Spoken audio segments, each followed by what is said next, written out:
Hi. Welcome to bread butter toast. और मैं सोमनाथ। मैं एक एक्टर हूँ, एक एक्टिंग कोच हूँ। और उसके साथ साथ मैंने नेशनल स्कूल ऑफ ड्रामा से अपनी जो एक्टिंग की पढ़ाई है वो कंप्लीट किया है। National school of drama Delhi से एक्टिंग लेके पोस्ट ग्रेजुएशन कंप्लीट किया है 2019 में। फिलहाल मैं मुंबई में रहता हूँ और ये मेरा आपका हमारा चैनल है ब्रेड बटर टोस्ट, जहाँ मैं एक्टिंग रिलेटेड टिप्स शेयर करता हूँ बहुत ज़्यादा। कि आप अगर कहीं स्मॉल टाउन में हैं या अपने घर में बैठे हैं या कहीं भी है दुनिया के किसी भी कोने में, तो आप घर में बैठ के एक्टिंग के बारे में नॉलेज कैसे गेन कर सकते हैं। और मेरा मेन उद्देश्य है कि एक्टिंग एक क्राफ्ट है, उसको सीखने की ज़रूरत है। Acting is an education. तो ये एक ऑनलाइन एजुकेशन सिस्टम का नाम दिया मैंने ब्रेड बटर टोस्ट को। तो जिसके ज़रिए मैं सबको बता रहा हूँ, सब तक पहुँचा रहा हूँ एक्टिंग को कैसे सीखा जा सकता है। बट स्टिल आप घर में बैठ के यूट्यूब देख के जितना नॉलेज गेन कर सकते हैं, समझ सकते हैं, उतना तो कर सकते हैं। लेकिन acting is all about doing. और ये एक बहुत बड़े दिग्गज डायरेक्टर रहे हैं, वो है सैनफोर्ड माइजनर। वो कहते हैं एक्टिंग इज डूइंग। तो एक्टिंग प्रैक्टिकल वर्क के अलावा आपको कभी कॉन्फिडेंस गेन नहीं होगा। आपके पास अगर बहुत सारा ज्ञान हो तो आप एक्टर नहीं बन सकते। उस ज्ञान को इम्प्लीमेंट कैसे करें और ऑन स्टेज या ऑन कैमरा कैसे उसको परफॉर्म करें। Acting is a performing art. तो परफॉर्म करने से ही एक्टिंग होती है। तो acting is all about practical. आप अगर प्रैक्टिकल नहीं करेंगे तो आप पीछे रह जाएंगे, मतलब आप कर नहीं पाएंगे। जब तक आप कर नहीं रहे तब तक आपका इम्प्रूवमेंट मुश्किल है। लेकिन इस चैनल पे बहुत सारे ऐसे एक्सरसाइजेस हैं जो आप घर बैठ के करके इम्प्रूव कर सकते हैं। लेकिन वो इम्प्रूवमेंट आपको तभी पता चलेगा जब आप बाहर जाके काम करेंगे। ओके, सो एनएसडी के ये जो एडमिशन प्रोसेस हैं, आज जो थंबनेल पे है एडमिशन प्रोसेस एंड ऑल, आज मैं एक्सपीरियंस भी शेयर करूंगा। वीडियो काफ़ी लॉन्ग होने वाला है, तो लास्ट तक देख लेना आप। आपको बहुत सारा इन्फॉर्मेशन मिल जाएगा। तो नेशनल स्कूल ऑफ ड्रामा, पहले बता दूं, national school of drama India का सबसे बड़ा एक ministry of culture, government of India का ऑर्गेनाइजेशन है। यहाँ ड्रामा के बारे में पढ़ा जाता है। सिर्फ एक सिंगल ड्रामा स्कूल है। इसके अलावा भी कई सारे स्कूल्स हैं। इसके भी बहुत सारे अलग अलग पार्ट है, जैसे बनारस में है, सिक्किम में है, त्रिपुरा में है। तो नेशनल स्कूल ऑफ ड्रामा 1959 में दिल्ली में संगीत नाटक अकादमी है। तो उनके द्वारा ये नेशनल स्कूल ऑफ ड्रामा बनाया गया था। उस वक्त इब्राहिम अलकाजी साहब थे, तो वो मेन माने जाते हैं। इब्राहिम अलकाजी साहब ने ही ये इनिशिएटिव लेके बनाया था। बट उसके साथ और भी हिस्ट्री है बहुत सारे। एनीवे, वो हम पढ़ सकते हैं। तो आज का हमारा जो टॉपिक है कि वहाँ पे एडमिशन कैसे लें। अभी एनएसडी में एडमिशन लेने के लिए पहले तो आपको थिएटर करना पड़ेगा। अभी उसका क्राइटेरिया ये है कि आपको पहले 6 थिएटर प्रोडक्शन करके आना है। यह एक क्राइटेरिया है। तो अभी 6 थिएटर प्रोडक्शन कहाँ से करके आना है?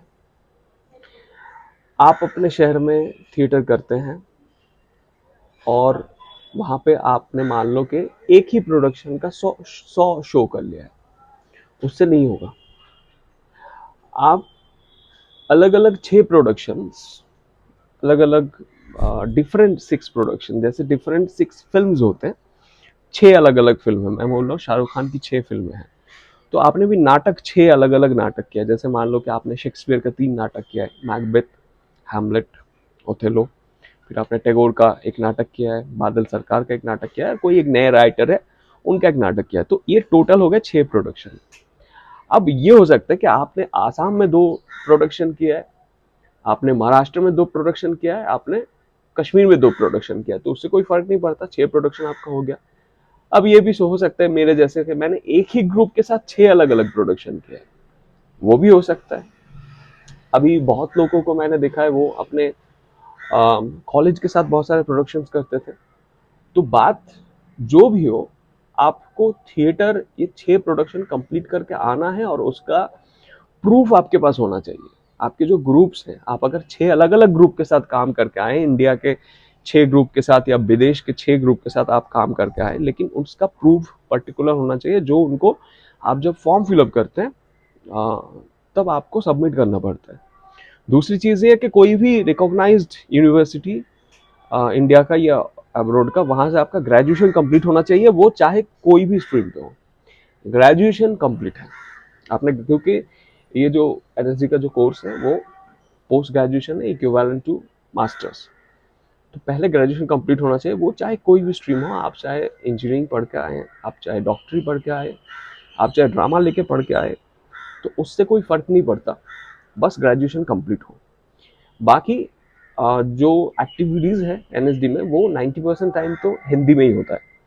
तो अगर आप सिर्फ दिल्ली, यूपी या बिहार इस रीजन से नहीं है, तो आपकी बोली जो है इंडिया में अगर आप हैं, तो जैसे साउथ में तमिल, तेलुगु, कन्नड़, फिर असमीज, मणिपुरी, बंगाली, कश्मीरी, तो अलग अलग, राजस्थानी, गुजराती, तो अलग अलग सबके लैंग्वेजेस हैं। तो most of the time Delhi में जैसे ये सेंटर है, तो दिल्ली में एक भाषा में आना ज़रूरी है, क्योंकि हिंदी हमारी राजभाषा है और ये इंस्टीट्यूट दिल्ली में है, तो दिल्ली में हिंदी में ही काम करना पड़ता है। तो अगर आपकी हिंदी स्ट्रांग नहीं है, तो हिंदी को आप प्रैक्टिस करो। कैसे करोगे? रेगुलर आप न्यूज़पेपर पढ़ो। पहले तो आप अक्षर जो है उसको पहचानो, आ ई ई उसको पहचानो, उसके बाद उसको लिखना शुरू करो। फिर आप न्यूज़पेपर खरीदो हिंदी, वो पढ़ना शुरू करो। फिर आप कोई किताब लो, पढ़ना शुरू करो। तो मैंने ऐसे ही स्टार्ट किया बिगिनिंग में, और मैंने ऐसे ही हिंदी पढ़ना सीखा। हिंदी, क्योंकि हिंदी तो काफ़ी लोग जानते हैं, हम हिंदी फिल्मों की वजह से हिंदी बोल लेते हैं, मतलब ऐसे ही बोल लेते हैं, लेकिन उसको ग्रामेटिकली करेक्ट करना, और हिंदी में ग्रामर का एक दिक्कत होता है। जैसे मैं बंगाली हूँ, तो बंगाल में ग्रामर का कुछ है नहीं। अब खिड़की खुली है, दरवाज़ा खुला है, ये ऐसा है नहीं। तो काफ़ी लोगों के लिए दिक्कतें आती है इसमें। तो इस पे आप वर्क करो। इंग्लिश, इंडिया में ये है कि इंग्लिश आपका कम्युनिकेशन स्किल को बढ़ा देता है। तो इंग्लिश आप जितना जानते हैं उतना आपके लिए हेल्पफुल होगा। क्योंकि कभी कभी परफॉर्मेंस में, कभी कभी बहुत सारे किताब है जो आपको पढ़ना पड़ेगा, जो नहीं पढ़ेंगे तो आप पीछे रह जाएंगे। तो मेरे लिए एक दिक्कत ये हुआ कि मैं बंगाली मीडियम स्टूडेंट हूँ, हिंदी सीखना पड़ा। अब इंग्लिश है, लेकिन शुरू शुरू में मुझे ये हो रहा था कि बाहर से जो गेस्ट लेक्चर्स आते थे बहुत सारे, तो इंग्लिश समझना मुश्किल होता था। तो फिर मैंने उस पर वर्कआउट किया। लेकिन आपको पहले से प्रिपरेशन होगा। आपको एनएसडी हो या ना हो, इंग्लिश या ये अलग अलग स्किल, अलग अलग लैंग्वेज सीखना, ये स्किल है, माना जाता है। तो आपका स्किल डेवलपमेंट हो जाएगा, तो आपके लिए हेल्प होगा। तो ये तीनों क्राइटेरिया है बेसिकली सबसे ज़्यादा। और अगर आप ST SC जो भी है, उसके लिए आपका सर्टिफिकेट आपको देना पड़ता है वहाँ पे। तो ये बेसिक क्राइटेरियाज हैं। इनसे आप एनएसडी का जो फॉर्म है वो फॉर्म फिलअप कर सकते हैं। अब आप फॉर्म फिलअप करने के बाद, अभी आपको अगर आपका सब क्राइटेरिया ठीक ठाक रहा, तो आपके पास प्रीलिम एग्जाम के लिए इंटरव्यू के लिए डेट्स आएगा, और उसमें आपको अलग अलग सिलेबस मिलेगा। सिलेबस क्या मिलता है आपको? आपको वो कोई स्पीच देंगे, जैसे मेरे टाइम पे अश्वत्थामा संजय का स्पीच था अंधायुग से। और पानी में घिरे हुए लोग एक कविता है, वो कविता, और एक 4-5 ऑप्शंस वो देते हैं कि 4 स्पीच देते हैं, 4 कविता, लड़कियों के लिए अलग, लड़कों के लिए अलग। फिर वो ऐसे एक 20-25 कुछ नाटक। आप नाटक का तो मैंने एक बुक फॉर एक्टर्स एपिसोड बनाया, वहाँ पे बहुत सारे नाम हैं, तो वो भी मैं डिस्क्रिप्शन पे दे रहा हूँ। तो वहाँ जाके आप क्या क्या नाटक पढ़ना है एग्जैक्टली, वो आप वहाँ जाके देख सकते हैं। तो ऐसे बहुत सारे नाटक वो दे देते हैं, तो वो कहते हैं कि ये नाटक पढ़ के आना। बाकी पढ़ाई के लिए आपको थिएटर के ऊपर नॉलेज होने की ज़रूरत है। वर्ल्ड थिएटर, इंडियन थिएटर, फिर इंडियन क्लासिकल थिएटर हो गया, फिर आपके रीजनल थिएटर, आपके फोक थिएटर्स। बाकी आप कोई नॉवल पढ़ते हैं, ये जो नाटक है वो पढ़ते हैं, नाटक जो लिखते हैं उनके बारे में पढ़ते हैं, है ना। तो अलग अलग नाटक की हिस्ट्री है, जब शुरू कहाँ से हुआ था, और किस रीजन में पहले नाटक स्टार्ट हुआ, क्यों स्टार्ट हुआ। तो ये चीज़ तो एनएसडी में जाके हम पढ़ते ही हैं। लेकिन फिर भी नाटक जब हम करते हैं, तो नाटक के बारे में ज्ञान होना ज़रूरी है हमें, कि जब नाटक कर रहे थे सिर्फ नाटक ही कर रहे थे, ऐसा तो नहीं है। तो थिएटर के बारे में जो नॉलेज है वो आपको गेन करना पड़ेगा। और आजकल इंटरनेट अवेलेबल है, तो आप गेन कर सकते हैं वहाँ से। तो इसके बाद जब आपका एग्ज़ाम होगा, एग्ज़ाम आप जब देने जाएंगे, तो वहाँ इंटरव्यूज़ होंगे। तो इंटरव्यू के बहुत सारे सेंटर्स हैं, आप अपने पास वाले सेंटर्स से ही भर सकते हैं। तो सेंटर्स यहाँ पे है। अभी प्रीलिम के लिए कुछ 12 सेंटर है, मेरे टाइम पे कुछ 8 था। अभी दिल्ली है, भोपाल है, बेंगलुरु है, भुवनेश्वर है, चेन्नई है, चंडीगढ़, जयपुर, मुंबई, पटना, गुवाहाटी, लखनऊ और कोलकाता। ओके, तो ये जो अलग अलग जगह है, यहाँ से आप प्रीलिम सेंटर चूज कर सकते हैं और प्रीलिम एग्ज़ाम आप यहाँ से दे सकते हैं। प्रीलिम एग्ज़ाम के बाद अगर आपका सिलेक्शन हो गया तो फाइनल एग्ज़ाम के लिए वो दिल्ली बुलाते हैं, आने जाने के खर्चा भी वही देते हैं। तो इस बार तो 2021 में एक ही दिन का वर्कशॉप हुआ था। मैंने एक गाइड किया था काफ़ी लोगों को, उनमें से एक का हो गया, तो मेरे साथ थिएटर भी करती थी, तो उसका सिलेक्शन हुआ वीएलएसडी में। और तो फाइनल एग्ज़ाम के लिए आप जब जाएंगे दिल्ली, दिल्ली में आपका एग्ज़ाम होगा। अगर आपका सिलेक्शन हो गया, अलग अलग ऐसे हमारे तो रिजर्वेशन हैं, तो एसटी, एससी, ओबीसी, जनरल, जहाँ पे भी आपका सिलेक्शन हो गया, तो उसके बाद का प्रोसेस ये होता है कि आपको कुछ एक मिनिमम अमाउंट है जो आपको कॉशन मनी कहा जाता है, कुछ 10,000 रुपये, और उसके साथ शुरुआत का कुछ हॉस्टल फीस होता है, तो कुछ 15-20 हज़ार रुपये का एक अमाउंट आपको देना पड़ता है शुरू में।